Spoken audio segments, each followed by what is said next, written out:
Hello guys, it's Dolls and welcome back. So today I want to make a little bit of a different kind of video. So it's something that's been kind of boiling in my brain for a little while now, just the concept of holiday edition things, limited edition things. And I mean, I love my limited edition items. I'm not going to get, I'm not going to get into a big battle over never buying anything limited edition. There's actually a couple of releases from holiday this year that I thought were really great, but I'm getting a little bit dismayed, a little disenchanted with the limited edition stuff. And I think part of it is it's oversaturated and it's become undervalued. Companies don't put as much work into them as they used to. I talked about this in my Ride or Die video. My favorite holiday limited edition palette is one I bought, almost 10 years ago, because the palette itself was good quality eyeshadows in a metal case. It had a really nice mirror. Whereas now a lot of companies come out with really gimmicky stuff. They come out with a lot of cardboard palettes. They don't put any kind of effort into the product. So sometimes the eyeshadows are okay. I'm not saying that all of these eyeshadow palettes are horrible and you shouldn't buy them.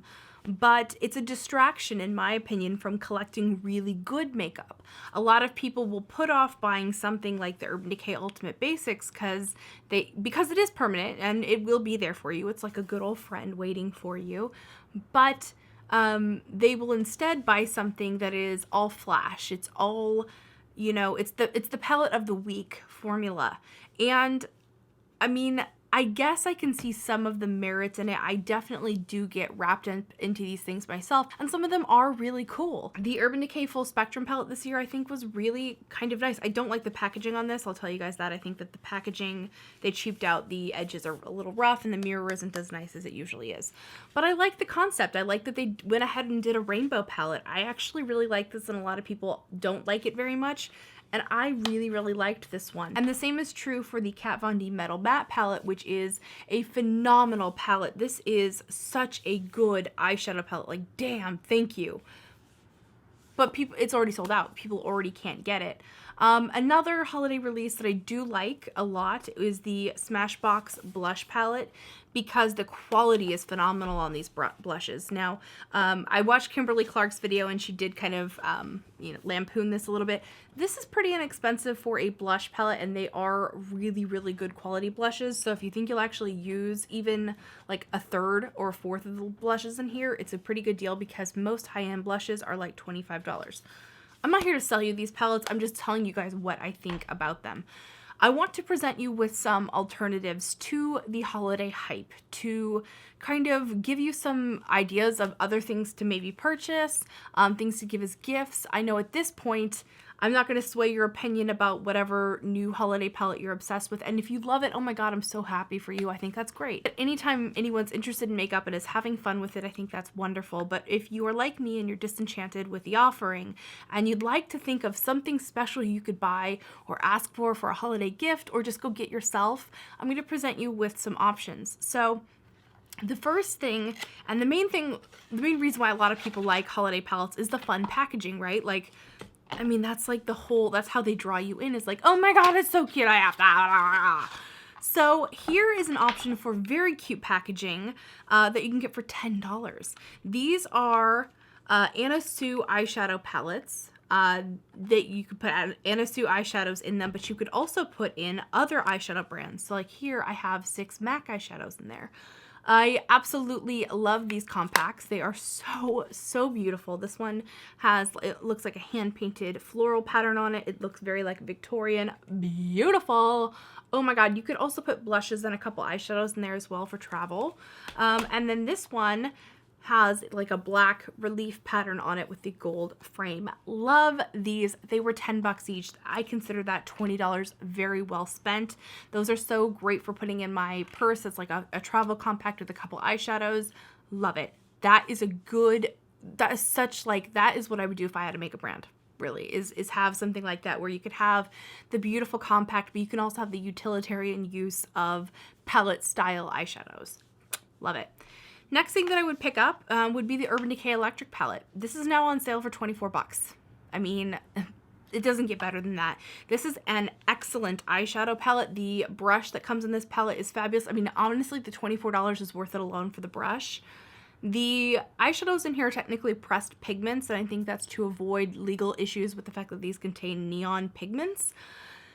These are awesome. These are super pigmented. They blend beautifully. They last amazing. They kind of stain your skin sometimes, but it's worth it. Next alternative that I would recommend is the Sasha Cosmetics Decades palettes. I bought these in August at the makeup show. I actually was there at the booth and was like, oh my God, I need those palettes. These are an incredibly good quality eyeshadow formula. They also come with blushes, so I'll kind of show ya. This is the Y2K. This has some really pretty like warm and some cool tone eyeshadows. You get 2 blushes, you get 5 eyeshadows. Not a good deal per se, because these eyeshadow palettes individually I think are like $35 or $40, so not cheap. But what you're getting is really good quality makeup and you're supporting a great brand. This is the 90s palette, which has more matte eyeshadows. And again, 2 blushes. This one works really well as a contour. I'm not doing swatches of these because it's just way too much to do. And let's face it, we're doing Vlogmas. I need to produce the video every day. This is the 70s palette, which was the first thing that drew me in was actually this color here, which is Cinnamon Wine. It's a beautiful red brown, just oh, it's so freaking good. Oh, I love it. The blushes in this one are also fantastic, particularly Honey Nectar is so beautiful. Oh my God. And I stated that I talked about these palettes a little bit in my big 8 palette haul video that was like massive. The texture of the blushes cannot be understated. Textures with blush are difficult, and it's one of the reasons why I love the Smashbox palette is because these are hella pigmented, but they have a nice texture. They look beautiful on the skin. I'm wearing Rich Coral today, which looks pretty loud, but on my skin it just looks really light and lofty and beautiful because you can apply it with a light hand. The texture of blush is important because if it's overly pigmented and kind of dry, kind of a nightmare. It looks terrible. Whereas a really good pigmented blush or really a well-formulated blush will be able to impart a lot of color onto your skin without looking chalky or heavy or dry or whatever. And then the final eyeshadow palette in the Sasha Cosmetics is the 80s Vivid XS. And I have a tutorial with this one coming up very soon. I've already filmed it. I want to share it like right now, but I kind of filmed it as like one of my like backup videos for when like I don't have another video, so we both kind of have to wait for me to upload this, but this is coming and it's going to be awesome. So some other options, some other alternatives. Urban Decay Naked Basics, the ultimate basics. I can't state this enough how good this palette is. I love this palette. I use it constantly. I have one now in my kit that I use just for that. Great bridal palette. Great everyday look palette. I love that it has cool and warm.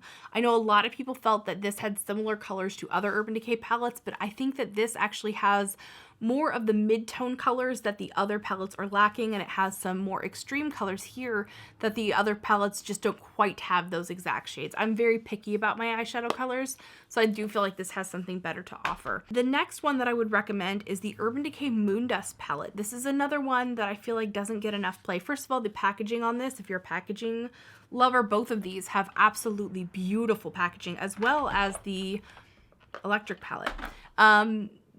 Just gorgeous packaging. Urban Decay really gets the packaging thing. What I love about this is it's such a convenient way to use glitter. So one companion product that you'll need with this is or just some kind of glitter glue. It doesn't have to be the Too Faced glitter glue, but something like that. I know that Fiorne has one called Pixie Epoxy, and that's, I think, a very similar product. You put a little bit of that down on your lid, pop these on. I usually like to use a Smith Cosmetics brush to apply these because it's a little bit fluffy. It has like a little bit extra give to it compared to some other shader brushes. This one picks up a bit more product. So I have the sticky base on, I pick up some of this, and it works almost like loose glitter. It adheres beautifully, but there is a little bit of pigment in these, so you do get an opaque color coverage, and it's micro, tiny sparkle. It is so beautiful. Every single time I wear these, random people will stop me like, oh my God, what is your eyeshadow? Love these, and they do sell the Moondust eyeshadows individually, so that would be my other recommendation. Maybe don't get the whole palette. If you're like, I'm not really going to wear 8 sparkly eyeshadows all the time, that's not for me. They sell them individually, and I think they're around $20 each in the individuals. Not necessarily these exact same colors, but they have other colors in that range. Actually, I need to pick up some of those because some of those colors are fabulous. And then the other thing that I would recommend, I don't actually have it down here with me, but you guys know the Anastasia Modern Renaissance palette is like the bomb. It is so good. If you like warm colors, it's one I highly recommend, not just because of the colors that it includes, but the quality. The quality completely blew me away. I mean, it's so smooth, it's so pigmented, it's so blendable, it's so perfect, it's like almost obnoxiously good. I really hope that they will come out with a very similar palette in a more cool tone family. I'm hoping that'll come out. And final thing, and I don't know that I've really talked a lot about these palettes here on YouTube. The Viseart palettes are, is it Viseart or is it Viseart? I don't know, whatever. These palettes are awesome. Again, you have great pigmentation, great texture. Some people don't like these, and I'm always like, really? Like, it kind of like shocks me and offends me. I'm like, how could you not like these? What's wrong? What? I think that these are one of the best eyeshadow formulas I've ever used. They look beautiful on the skin. One thing that's becoming more and more important to me is the way that powders look on the skin. Do they meld in with the skin nicely? Can I wear them without an eyeshadow primer? That's a pretty big one. Of course, I usually use an eyeshadow primer, but I want to know that you can use an eyeshadow without an eyeshadow primer and have it still look awesome. These still look awesome. You can even use some of these as highlights for the face and for the skin and everything. So that would be my recommendations. So I hope that I have got across what I was trying to say with this. I understand the appeal of these limited edition palettes. I have some of them. I also bought like a lip kit this year from Bite Beauty because I liked the packaging. I like the external packaging, the little tin here. But more importantly, this had a bunch of products I actually thought I would use. This came with the lip primer, which actually I don't have down here. I think it's in a purse somewhere, so sorry. It came with a mini of the Agave lip mask, which I love. And I thought, that's great. I'll get a lot of use out of that. And it had a lip, what do they call them? Lip crayons? Yeah, a lip crayon in the color Leche, which is just a beautiful nude. I call this nipple color. Or no, I think actually my friend Gabby came up with the nipple color thing. But and this also had a full-size lipstick that I've been wanting, which is Beetroot. This is one of the Amuse Bouche lipsticks. So to me, I was like, that is a holiday, release that I can get behind because it has stuff in it that I really want. So I'm not totally opposed to buying limited edition items, but I do try to really think about what I'm doing when I'm purchasing things like that because I don't want to unscrupulously spend a bunch of money on stuff that is going to be completely meaningless to me in 2 months from now. I want to buy limited edition things that I'm really going to love. One of the reasons why I bought the Metal Matte palette from Kat Von D this year is because I still love the Mi Vida logo. I'm not sure I understand. Oh, that just scared the crap out of me. That's not.